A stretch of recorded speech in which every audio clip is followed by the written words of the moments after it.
ನಮಸ್ಕಾರ. BCA 3ನೇ ಸೆಮಿಸ್ಟರ್ನ computer Kannada ಪಠ್ಯದಲ್ಲಿ ನುಡಿಲಿಪಿ ತಂತ್ರಾಂಶದ ಮುಂದುವರಿದ ಭಾಗವನ್ನು ನೋಡೋಣ. ಕಳೆದ ತರಗತಿಯಲ್ಲಿ ನಾವು ಭಾಷೆ ಮತ್ತು ತಂತ್ರಜ್ಞಾನದ ನಡುವಿನ ಸಂಬಂಧಗಳನ್ನು ಚರ್ಚೆ ಮಾಡಿದ್ವಿ. ಆಧುನಿಕ ಜಗತ್ತಿನಲ್ಲಿ ತಂತ್ರಜ್ಞಾನದ ಅಗತ್ಯಗಳನ್ನು ಕುರಿತು ಚರ್ಚೆ ಮಾಡಿದ್ವಿ. ಜೊತೆಗೆ ತಂತ್ರಜ್ಞಾನವನ್ನು ಪ್ರಾದೇಶಿಕ ಭಾಷೆಗಳಲ್ಲಿ ಅಳವಡಿಸಬೇಕಾದರ ಅಗತ್ಯ ಮತ್ತು ಕನ್ನಡದಲ್ಲಿ ಕಂಪ್ಯೂಟರ್ ಬಳಕೆಯ ಸಾಧ್ಯತೆಗಳನ್ನು ಕುರಿತು ಅವಲೋಕನವನ್ನ ಮಾಡಿದ್ವಿ. ಪ್ರಸ್ತುತ ಈ ಅವಧಿಯಲ್ಲಿ ವಿಜ್ಞಾನ ಸಾಹಿತ್ಯದ ಬರವಣಿಗೆಯ ಶೈಲಿ, ವಿಷಯಗಳ ಆಯ್ಕೆ, ರಾಚನಿಕ ಚೌಕಟ್ಟುಗಳು, ಸಾಧ್ಯತೆಗಳು ಮತ್ತು ಮಿತಿಗಳನ್ನು ಕುರಿತು ಸಂಕ್ಷಿಪ್ತವಾಗಿ ವಿವರಿಸಿಕೊಳ್ಳಲಾಗುತ್ತೆ.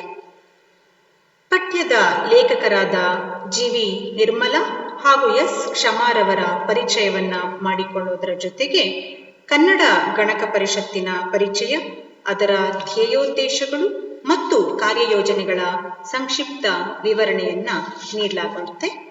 ಜೊತೆಗೆ ಕನ್ನಡ ಗಣಕ ಪರಿಷತ್ತಿನ ಮಹತ್ವದ ಯೋಜನೆ ನುಡಿಲಿಪಿ ತಂತ್ರಾಂಶದ ಉಪಯುಕ್ತತೆಯನ್ನು ಕುರಿತು ಈ ಅವಧಿಯಲ್ಲಿ ನಾವು ಚರ್ಚೆಯನ್ನ ಮಾಡೋಣ.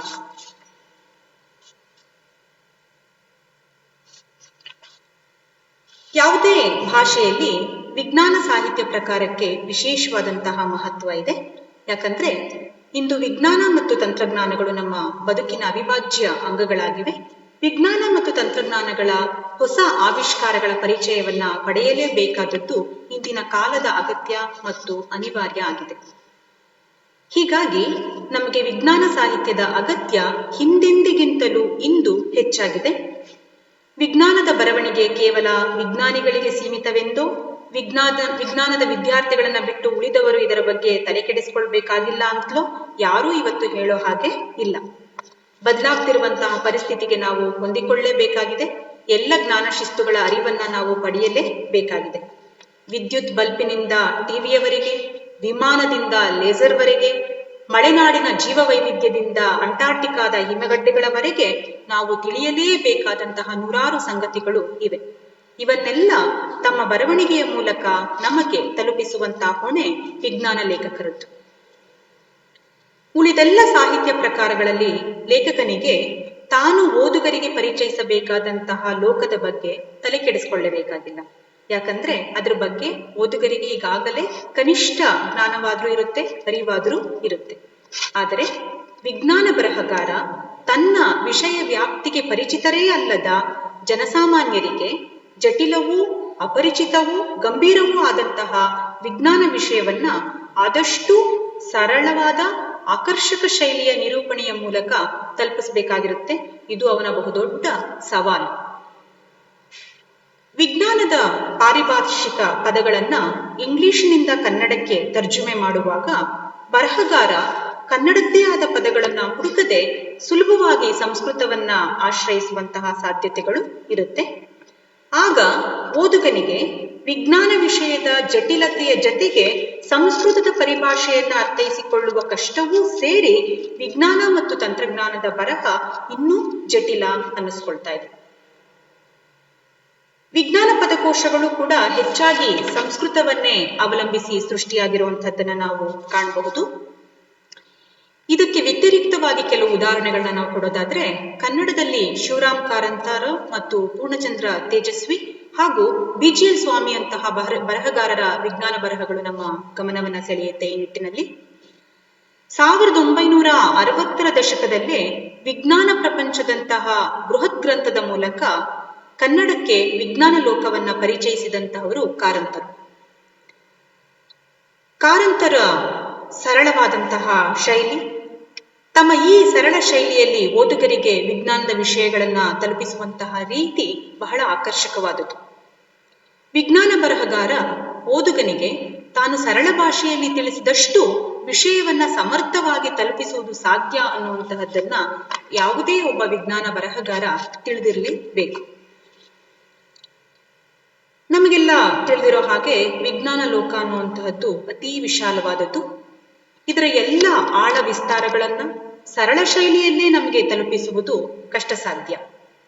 ಜೀವಶಾಸ್ತ್ರ, ಮನಃಶಾಸ್ತ್ರ, ಪರಿಸರ ವಿಜ್ಞಾನದಂತಹ ಕೆಲವು ಪ್ರಕಾರಕ್ಕೆ ಸಂಬಂಧಿಸಿದಂತಹ ಗ್ರಂಥಗಳು, ಲೇಖನಗಳು ಓದುಗರನ್ನ ಆಕರ್ಷಿಸುವಷ್ಟು ಸುಲಭವಾಗಿ ಇಂಜಿನಿಯರಿಂಗ್ ಮತ್ತಿತರ ತಾಂತ್ರಿಕ ವಿಷಯದ ಬರಹ ತಲುಪಲಾರದು. ಇದಕ್ಕೆ ಆ ವಿಚಾರಗಳು ಒಂದು ಕಡೆ ಕಾರಣವಾದರೆ, ಇನ್ನೊಂದು ಕಡೆ ಅಲ್ಲಿ ಬಳಸುವಂತಹ ಭಾಷಿಕ ಶೈಲಿ, ಪರಿಭಾಷೆಗಳು ಕಾರಣ ಆಗುತ್ತೆ. ಇಂದು ಜನಪ್ರಿಯ ವಿಜ್ಞಾನದ ಜೊತೆಗೆ ತಂತ್ರಜ್ಞಾನ ಸಂಬಂಧಿಯಾದಂತಹ ವಿಷಯಗಳನ್ನು ಓದುಗರಿಗೆ ತಲುಪಿಸಲು ಪತ್ರಿಕಾ ಮಾಧ್ಯಮವೂ ಕೂಡ ಇತ್ತೀಚೆಗೆ ಸಾಕಷ್ಟು ಶ್ರಮಿಸ್ತಾ ಇದೆ. ವಿಜ್ಞಾನದ ಹೊಸ ಆವಿಷ್ಕಾರಗಳು, ಮಾಹಿತಿ ತಂತ್ರಜ್ಞಾನದ ಹೊಸ ಹೊಳಹುಗಳನ್ನು ಅಂಕಣ ಬರಹಗಳ ಮೂಲಕ ಜನಸಾಮಾನ್ಯರಿಗೆ ತಲುಪಿಸುವ ಕಾರ್ಯವನ್ನ ಇಂತಹ ಪತ್ರಿಕೆಗಳು ಮಾಡ್ತಾ ಇವೆ. ಈ ಬಗೆಯ ಮಹತ್ವದ ಕೆಲಸದಲ್ಲಿ Nagesh Hegde, UB ಪವನಜ್ಜ, BS Shailaja, TG Srinidhi ಮೊದಲಾದಂತಹ ಹಲವಾರು ಬರಹಗಾರರು ತೊಡಕೊಂಡಿದ್ದಾರೆ. ಈ ನಿಟ್ಟಿನಲ್ಲಿ GV ನಿರ್ಮಲಾ ಮತ್ತು S ಕ್ಷಮಾರವರ ಈ ಪ್ರಯತ್ನ, ನುಡಿ ಲಿಪಿ ತಂತ್ರಾಂಶವನ್ನ ಜನಸಾಮಾನ್ಯರಿಗೆ ತಲುಪಿಸುವಂತಹ ಪ್ರಯತ್ನ ವಿಶಿಷ್ಟವಾಗಿದೆ ಮತ್ತು ಕಾಲದ ಅಗತ್ಯವೂ ಆಗಿದೆ ಎನ್ನುವಂತಹದ್ದು ಗಮನಾರ್ಹವಾದಂತಹ ಅಂಶ. GV ನಿರ್ಮಲಾರವರ ಜನನ 5/7/1949. ಗಣಕಲೋಕದಲ್ಲಿ ಅಪಾರವಾದಂತಹ ಅನುಭವ ಇರುವಂತಹವರು, ವಿಜ್ಞಾನ ಸಾಹಿತಿ.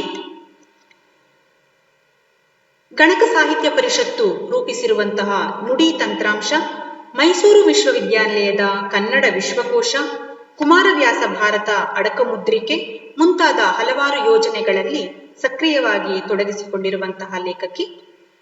ಮಾಹಿತಿ ಸಂಪತ್ತು, ಡಿಜಿಟಲ್ ಜಗತ್ತು ಹಾಗೂ ಕಂಪ್ಯೂಟರ್ ಪದವಿವರಣ ಕೋಶ ಇವು ಶ್ರೀಮತಿ ನಿರ್ಮಲಾರವರ ಕೃತಿಗಳು. ಈ ಪಠ್ಯದ ಮತ್ತೊಬ್ಬ ಲೇಖಕರು S ಕ್ಷಮಾರವರು. ಇವರು ಸಹ ಗಣಕಲೋಕದಲ್ಲಿ ಅಪಾರವಾದಂತಹ ಅನುಭವ ಹೊಂದಿರುವಂತಹವರು. ಗಣಕ ಸಾಹಿತ್ಯ ಪರಿಷತ್ತು ರೂಪಿಸಿರುವ ನುಡಿ ತಂತ್ರಾಂಶ, ಮೈಸೂರು ವಿಶ್ವವಿದ್ಯಾನಿಲಯದ ಕನ್ನಡ ವಿಶ್ವಕೋಶ, ಕುಮಾರವ್ಯಾಸ ಭಾರತ ಅಡಕಮುದ್ರಿಕೆ ಮುಂತಾದ ಯೋಜನೆಗಳಲ್ಲಿ ತಮ್ಮನ್ನ ತೊಡಗಿಸಿಕೊಂಡಿದ್ದಾರೆ.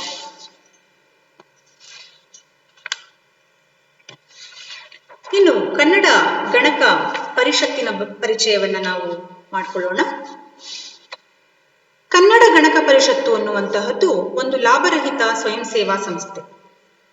ಇದು ಕನ್ನಡವನ್ನ ಗಣಕಗಳಲ್ಲಿ ಬಳಸುವುದರಲ್ಲಿ ಆಸಕ್ತಿ ಹೊಂದಿರುವ ಆಸಕ್ತರ ಗುಂಪಿನಿಂದ 1997ರಲ್ಲಿ ಪ್ರಾರಂಭ ಆಯಿತು. ಈ ಸಂಸ್ಥೆಯು ವಿವಿಧ ಸಂಗತಿಗಳ ಗಣಕೀಕರಣದ ಸಂದರ್ಭದಲ್ಲಿ ಕನ್ನಡವನ್ನ ಬಳಸುವ ನಿಟ್ಟಿನಲ್ಲಿ ಅನೇಕ ಯೋಜನೆಗಳನ್ನ ಸಿದ್ಧಪಡಿಸಿದೆ ಮತ್ತು ಅವುಗಳನ್ನ ಕಾರ್ಯರೂಪಕ್ಕೆ ತರುವುದಕ್ಕೆ ಕೂಡ ಯತ್ನಿಸ್ತಾ ಇದೆ.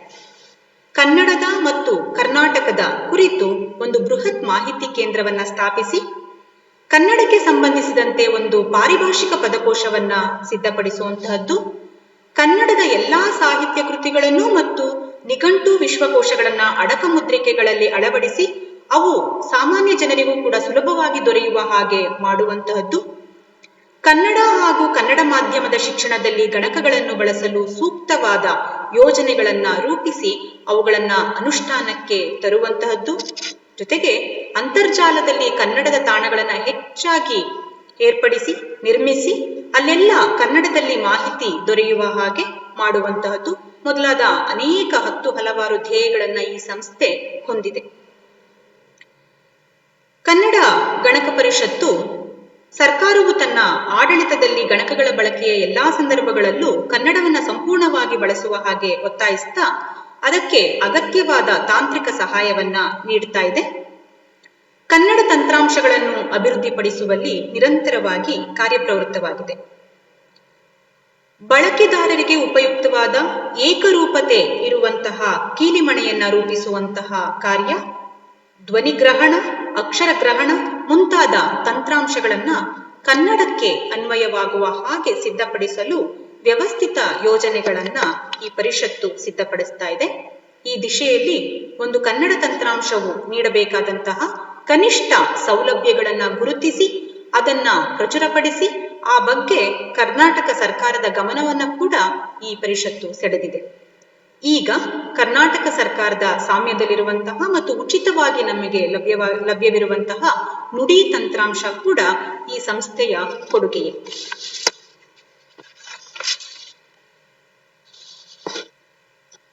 ನುಡಿ ಲಿಪಿ ತಂತ್ರಾಂಶದ ಉಪಯುಕ್ತತೆಯನ್ನ ಗಮನಿಸೋಣ. ಕನ್ನಡದ ಅಕ್ಷರಗಳನ್ನ ಗಣಕದಲ್ಲಿ ಮೂಡಿಸಲು ನುಡಿ, ಬರಹ, ಕುವೆಂಪು ಇತ್ಯಾದಿ ಹಲವು ಲಿಪಿ ತಂತ್ರಾಂಶಗಳು ಇವತ್ತು ನಮಗೆ ಲಭ್ಯವಿದೆ.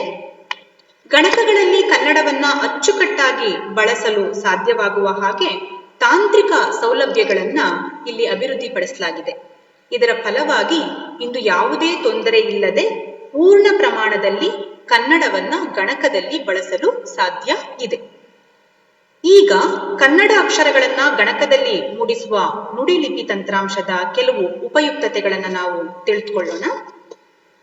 ಮೊದಲನೆಯದಾಗಿ, ಶಿಷ್ಟ ಮತ್ತು ಏಕರೂಪತೆಯುಳ್ಳ ನುಡಿ ತಂತ್ರಾಂಶದ ಅಭಿವೃದ್ಧಿಯಿಂದ ಗಣಕಗಳ ಮೂಲಕ ಯಾವುದೇ ಅಡೆತಡೆಗಳಿಲ್ಲದೆ ಕನ್ನಡ ಮಾಹಿತಿಗಳ ಸಂವಹನ ಸಾಧ್ಯ. ಸರ್ಕಾರ ಮತ್ತು ಸಂಘ ಸಂಸ್ಥೆಗಳು ಹಾಗೂ ಜನಸಾಮಾನ್ಯರ ನಡುವೆ ಮಾಹಿತಿಗಳ ನೇರ ಮತ್ತು ಶೀಘ್ರ ಸಂವಹನ ಇದರಿಂದ ನಮ್ಗೆ ಇವತ್ತು ಸಾಧ್ಯವಾಗ್ತಾ ಇದೆ. ನುಡಿ ತಂತ್ರಾಂಶವನ್ನ ಬಳಸಿ ಪದ ಸಂಸ್ಕರಣ, ದತ್ತ ಸಂಸ್ಕರಣ, ಅಂತರ್ಜಾಲ ಅನ್ವಯಗಳು, ಬಹುಮಾಧ್ಯಮ ಅನ್ವಯಗಳು ಮುಂತಾದಂತಹ ಹಲವು ಗಣಕ ಚಟುವಟಿಕೆಗಳನ್ನ ಮಾಡಲಿಕ್ಕೆ ಸಾಧ್ಯ ಇದೆ. ಇವೆಲ್ಲದರ ಜೊತೆಯಲ್ಲಿ ನುಡಿ ತಂತ್ರಾಂಶದಿಂದ ಅಂತರ್ಜಾಲ ಮತ್ತು ವಿದ್ಯುನ್ಮಾನ ಅಂಚೆ ಕ್ಷೇತ್ರಗಳಲ್ಲಿಯೂ ಕೂಡ ಕನ್ನಡವನ್ನ ಯಶಸ್ವಿಯಾಗಿ ಬಳಸೋದಕ್ಕೆ ಸಾಧ್ಯ ಇದೆ. ಈ ಪಠ್ಯವನ್ನ ಕುರಿತು ಇನ್ನಷ್ಟು ವಿವರಗಳು ನಿಮಗೆ ಬೇಕಿದ್ದಲ್ಲಿ ನೀಡಲಾಗಿರುವಂತಹ ಆಕರಗಳ ಪಟ್ಟಿಯ ಜಾಲತಾಣಗಳನ್ನು ನೀವು ಸಂಪರ್ಕಿಸಬಹುದು. ಮುಂದಿನ ಅವಧಿಯಲ್ಲಿ ನುಡಿ ತಂತ್ರಾಂಶದ ಬಳಕೆಯ ಕ್ಷೇತ್ರಗಳು ಮತ್ತು ನುಡಿ ತಂತ್ರಾಂಶದ ಅನುಸ್ಥಾಪನೆಯ ಹಂತಗಳನ್ನು ಕುರಿತು ನಾವು ತಿಳಿದುಕೊಳ್ಳೋಣ. ನಮಸ್ಕಾರ.